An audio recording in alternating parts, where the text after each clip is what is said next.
중국의 문제는 뭐냐면은 중국은 제일 큰 문제가 식량이랑 에너지 자급이 안 돼요. 식량은 한 8, 90% 자급하고 있고 에너지는 한 3, 40%밖에 안 돼요. 그래서 만약에 전쟁이 나서 미국에서 해상을 다 봉쇄해버리면은 안에서 아사자가 엄청 많이 나올 거예요. 그래서 중국도 함부로 못하는 건데, 중국에서 그래서 이제 이 항상 1대1로 전랑외교 자꾸 이제 팽창하려고 하는 이유가 뭐냐면은 안정적인 에너지와 식량 수송로를 확보하려고 하는 거예요. 자꾸 이 주변 국가를 착착착착 하고 찌르는 이유가 다 친미 국가들이 먹었잖아요.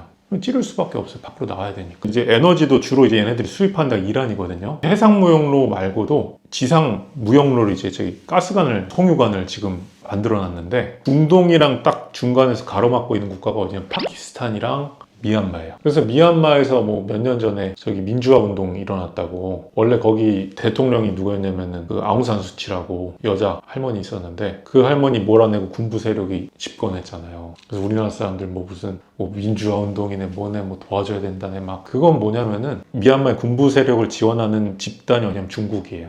그냥 거기가 이제 친미 정권이 아니고 친중 정권이 들어서야 안정적인 에너지 수송이 되잖아요. 그러니까 민주화 이런 건 아무것도 중요하지 않아요. 그런 게 핵심이 아니에요. 그 에너지 수송로가 확보가 돼야지 이 중국이 안정적으로 에너지 확보가 되고, 그래야 전쟁도 벌이고 뭐든 할 수가 있죠. 그런 면에서 생각해 보면은 우리나라는 좆된 거예요. 우리나라는 여태까지 우리나라가 잘 먹고 잘 살 수 있었던 건, 이유는 뭐냐면은 미국 형님 웅덩이 붙어서 보호해줬기 때문에 국제무역이 가능했던 거예요. 그래서 우리나라는 5,000년 만에 부유한 나라가 된 거예요, 사실은. 근데 미국이 힘을 잃으면은 앞으로 옛날로 돌아가야 돼요. 중국이 패권을 딱 잡았다. 그럼 옛날로 돌아가면 어떡해요? 중국 허가 맡아야지만 무역을 할 수 있어요. 그러면 중국에다가 남중국해, 우리나라의 거의 모든 에너지랑 식량은 남중국해 통해서 들어오거든요. 대만 앞바다예요. 그러면 대만에서 전쟁 나면 어떻게 돼요? 우리나라는 식량이랑 에너지 다 자급하잖아요. 중국은 그나마 90% 식량 자급인데 우리나라는 90%가 뭐예요? 왜냐면 망했잖아요, 우리나라. 그러니까 그거 터지면 남미래 아니에요. 우리나라가 이제 뭐냐, 중국이든 미국이든 어쨌든 한쪽으로 붙어야 되는데, 지금 뭐 분위기상 보니까 이미 중국으로 붙은 거죠. 지금 상황 보니까. 이 중국 입장에서 우리나라가 그렇게 필요한 국가는 아니에요. 또 중국 입장에서 꼭 제거해야 되는 국가는 맞아요. 우리나라는 딱 미국이 정한 방위 라인에서 안쪽으로 부숙 들어와 있잖아요. 그러니까 우리나라 통해서 육로로 이제 미군을 배치할 수도 있고, 사드도 배치돼 있고, 그리고 이 사드라는 게 이제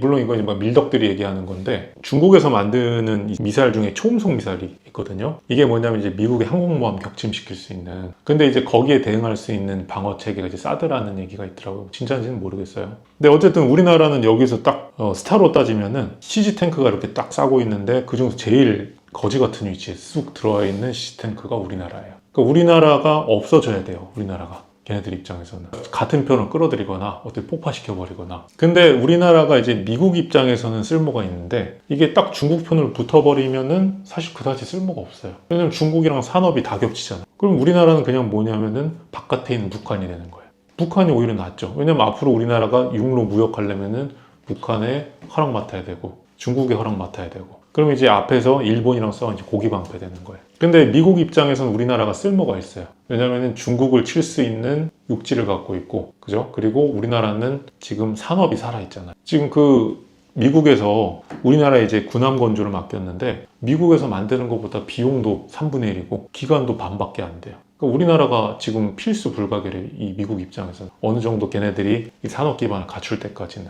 그게 이제 우리나라의 용도인데, 이 중국 입장에서는 필요가 없어요. 우리나라는. 걔네들은 공장도 우리나라가 훨씬 많고 산업도 다 겹치고. 그러니까 이 우리나라가 이제 어디로 붙어야 되냐, 탑은 정해져 있는데 어디로 들지는 뭐 국민 수준에 맞춰서 움직이겠죠. 뭐 그게 우리나라가 이제 처한 현실이고, 그래서 우리나라는 무역으로 끊기면은 망했다. 그래서 이제 피디님도 예를 들어서 저기 뭐 대만에 전쟁 났다, 큰일 났네, 이럴 게 아니고 빨리 마트 가셔가지고 식량부터 빨리 먹으세요. 빨리. 다 엄청나게 올라요. 그러면 그 동쪽에서밖에 못 오잖아요. 그러면은 부탄가스 열심히 사고.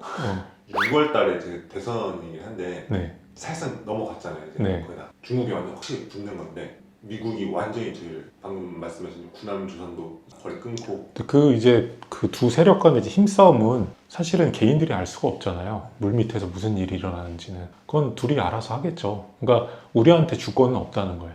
우리가 선택해서 뽑는 게 아니에요. 선택한다는 그냥 착각만 갖고 있을 뿐이에요. 우리가 뽑는 건 아무것도 없어요. 옛날에 이제 그 예일대 보면은 이제 그 예일대 이제 비밀 집단 중에서 해골단이라고 이제 이 예일대에서 가장 잘 나가는 엘리트들만 모여서 서로 이제 끌어주고 밀어주는 비밀 집단이거든요. 거기 이제 소속돼 있는 멤버 중에 유명한 사람이 이제 부시 부자. 그러니까 아주 미국의 유명한 정치인들은 다 거기 출신이 많아요. 근데 이제 부시가 대통령 나와서 대통령 선거할 때 이제 공화당으로 나왔잖아요. 민주당 쪽에서 아마 나왔던 게 문제는 뭐냐면 둘 다 해골단이었어요. 그러니까 이제 이 국민들은 선택을 했다고 생각을 하지만 사실 뭐 얘를 하나 정체성은 같았어요. 어차피. 그러니까 우리나라도 마찬가지. 우리나라도 여당 야당이라고 지금 생각하잖아요.